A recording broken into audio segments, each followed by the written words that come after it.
নমস্কার, আপনারা দেখছেন দ্য গ্লোবাল 24x7।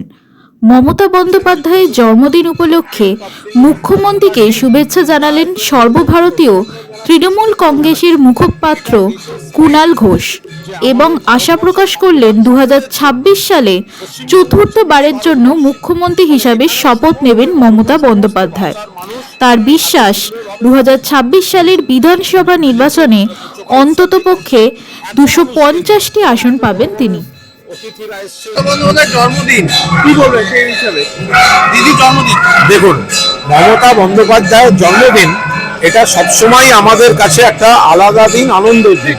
কিন্তু এখানে একটা টেকনিক্যাল বিষয় আছে, সেটা হচ্ছে মমতা বন্দ্যোপাধ্যায়ের আসল জন্ম হচ্ছে দুর্গাষ্টমী মহাষ্টমী তিথিতে, অর্থাৎ দুর্গাপুজোর সময় মহাষ্টমীর দিন মমতা বন্দ্যোপাধ্যায়ের জন্ম।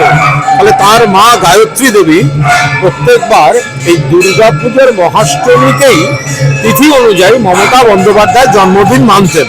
পরে এইসব স্কুল ভর্তি টর্তির সময় যেরম হয়, তাই 5 জানুয়ারি ডেটটা দেওয়া ছিল, সেই হিসেবে আজকে 5 জানুয়ারি। তো যেদিনই হোক সেটা উপলক্ষ মাত্র। আসল কথা, আমরা নেত্রীর মঙ্গল চাই, নেত্রীর সুস্থ জীবন চাই, নেত্রীর দীর্ঘায়ু চাই, নেত্রীর সাফল্য চাই। নেত্রী ভালো থাকুন আর সারা বাংলাকে, সারা দেশকে, আমাদের সকলকে ভালো রাখুন।